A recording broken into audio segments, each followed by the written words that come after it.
एक ब्राह्मण थे तो तीर्थ यात्रा करना चाहते थे, उनके लड़के थे पर उनकी ज्यादा आज्ञा नहीं पालन करते थे, तो सोचा कि बूढ़ा अकेले तीर्थ यात्रा कैसे कर पाऊंगा। तो एक गरीब ब्राह्मण का लड़का था, उससे कहा कि भैया तू इधर उधर नौकरी के लिए भटकता, अगर तू मुझे तीर्थ यात्रा करवा दे तो मैं तेरी खान पान की व्यवस्था और धनराशि भी दे दूंगा। ब्राह्मण ने कहा चलो अच्छा है, आपके साथ तीर्थों का भी दर्शन होगा। तो जहां जहां जाना चाहते थे उन जवान ब्राह्मण बूढ़े ब्राह्मण को ले गया, तीर्थ दर्शन कराती हो। जब ब्रज धाम आया तो उसको बहुत बुखार आ गया बूढ़े को।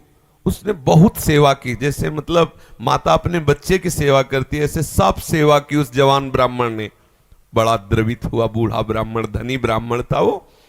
तो गोपाल जी के दर्शन जब करने गया तो उसने कहा बेटा तुमने बहुत सेवा की है, तुम्हें क्या दे सकता हूं।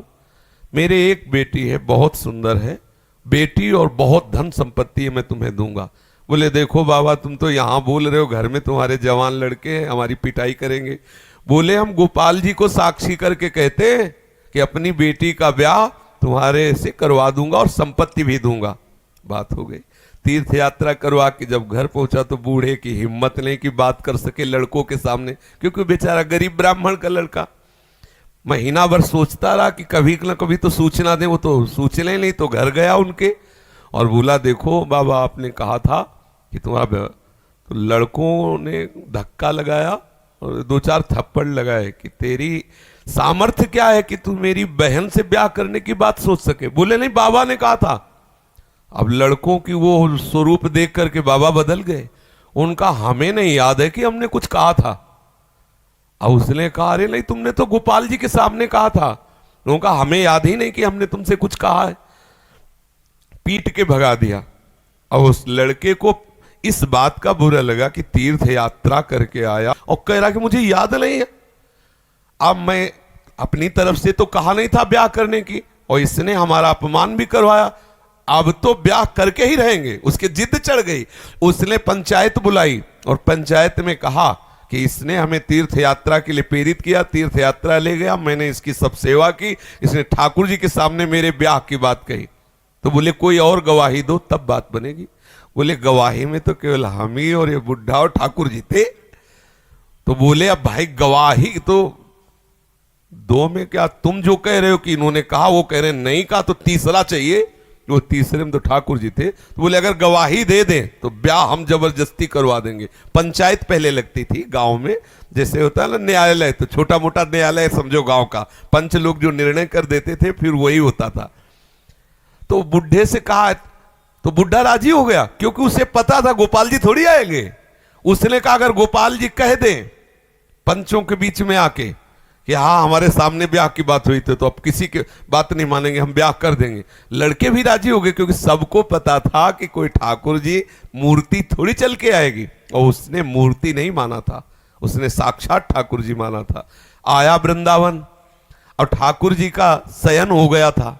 अब वहां से अब वो बहुत परेशान कि अब कल तक हम रुके फिर ठाकुर जी से बात करें, तो ऐसा।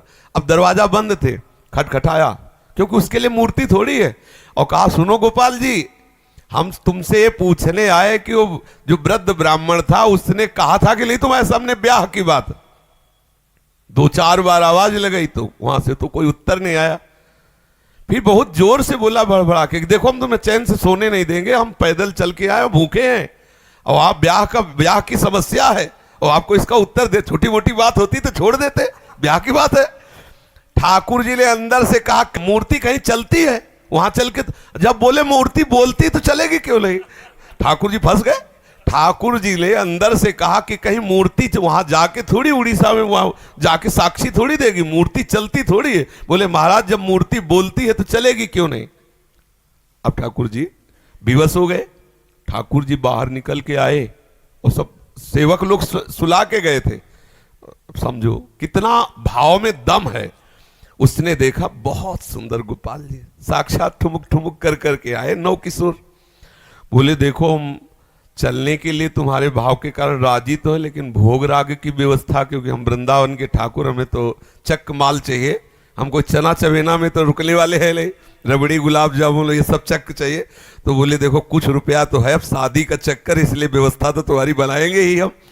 तो बोले कैसे चलोगे? बोले चलेंगे तो हम पैदल ही, आगे आगे तुम चलना, पीछे पीछे हम चलेंगे, थोड़ी थोड़ी देर में कुछ भोग लिए रहना, हमको भोग लगा देना। बोले अब हम चले और तुम आ रहे हो कि नहीं आ रहे हो ये मुझे कैसे पता चलेगा? बोले नूपुरों की ध्वनि तुम्हें सुनाई देगी, अगर पीछे मुड़ के देख लिया तो जहां से मुड़ोगे वही हम खड़े हो जाएंगे, आगे नहीं चलेंगे। बात तय हो गई, चल दिए ठाकुर जी। अब आप देखो क्या मूर्ति है। अब वो बीच बीच में भोग लगाता हुआ जब अपने गांव के नजदीक पहुंचा तो सोचा केवल नूपुरे बज रहे हैं कि आ भी रहे हैं। मुड़ के देखा तो ठाकुर जी खड़े। बोले चलो, बोले अब नहीं, अब सबको लिवा के यहीं लाओ क्योंकि हमारा तुम्हारा वादा था। तो बोले कोई बात। गांव में दौड़ता हुआ गया, सबसे हल्ला मचा, वृंदावन के ठाकुर पधारे साक्षी देने के लिए। अब तो भीड़ इकट्ठा, साक्षात ठाकुर। अब सब पंच आ गए, तो अब पंचों के सामने बुढ़े को कुछ बोलने की हिम्मत नहीं रही। ठाकुर जी ने सबके सामने उस भक्त की वचन रक्षा के लिए बोले और कहा हमारे सामने का ब्याह हुआ। अब आप सोचो, अगर ये कोई बात सतयुग की नहीं है, ये बात सतयुग की नहीं है, ये कलयुग की ही बात है। हमारी श्रद्धा, हमारा विश्वास, जैसी हम भावना, अगर ठाकुर को मान लिया कि मूर्ति है तो मूर्ति ही रहेंगे, अगर मान लिया कि हम भले नहीं समझ पा रहे लेकिन हमारे ठाकुर है तो एक दिन वो समझा देंगे कि वो ठाकुर है। जो छवि हम देख रहे हैं, राधा बाबा के पास भी ऐसी छवि थी, तो राधा बाबा से ठाकुर जी बात करते थे, ठाकुर जी मुस्कुराते थे, और हमारे सामने छवि, क्योंकि हम उन्हें फोटो मानते हैं। कभी फोटो और ये बात ना माने कि मूर्ति वो साक्षात है, ऐसी भावना करे तो अनुभव में आने लगेगा कि ठाकुर साक्षात है। जी।